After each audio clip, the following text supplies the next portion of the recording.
What do you do when you can't do nothing, but there's nothing you can do? Well, you do what you can, right? That is a quote from the Boondocks, I believe. And I think it really teaches us an important lesson about life. When you're in an ultimately losing scenario, you don't have any win cons left for you. What should you do? I'd say you should remind yourself to do what you can, separate what you are capable of changing in your given circumstance from what you aren't able to change. This is, I suppose, one of the main Stoic ideas. The idea of separation of what you can and what you can't do. So when you're in a significantly bad circumstance, plans fell through with your friends, your wife just cheated on you, or some horrible event that I certainly hope wouldn't happen to any of my dearest non-existent viewers,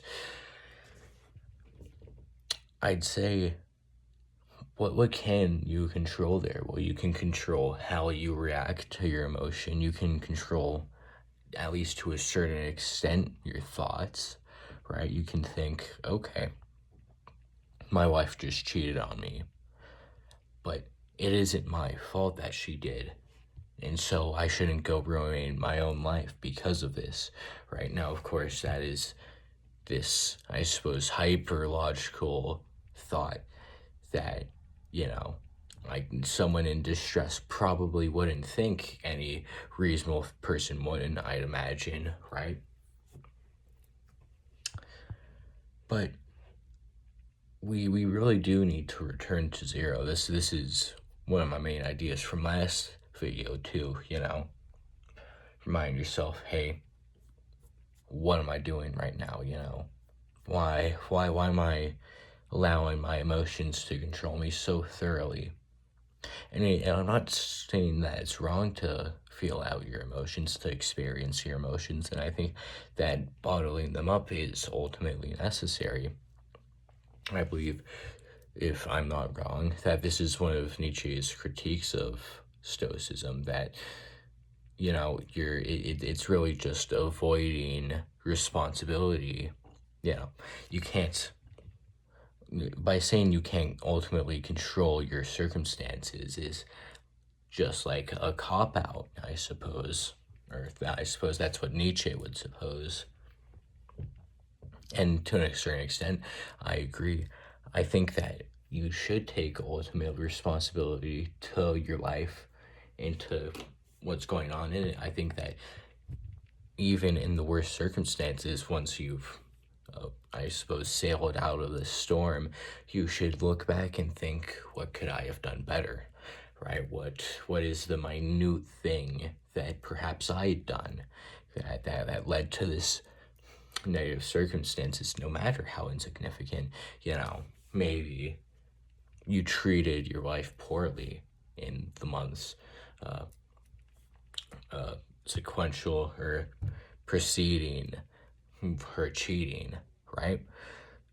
So I think that might just be the lesson to this video, that you should try to learn to an extent, like from every bad circumstance. It's this sort of ultimate responsibility that you should be having in your given life.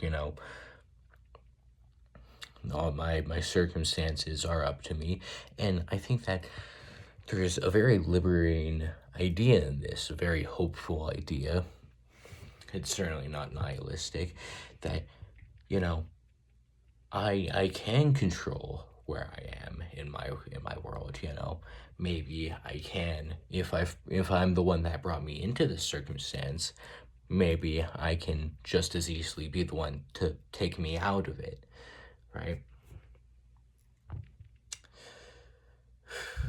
Now, back to the original, like, I suppose, thesis statement or question posed. What do you do exactly, right? I think you need to take a step back and try to look at it from a fourth dimensional view, or, try to see it in hindsight while you're in your current sight, because hindsight's 2020. As I was saying with yesterday's video with UWC, when I'm panicking, I'm like, oh, maybe I don't even want to go anymore, right? Maybe I don't even want to do this whole thing, You gotta take that step back and think, okay, well, in 10 years, what am I gonna be thinking about this, right? I certainly hope it won't be, oh, I should have gone for UWC. I should have applied again the next year and maybe even the year after that. And by that point, then, I've tried my best. No point in dwelling something that I can no longer control, right? That's about it, I suppose. Thanks.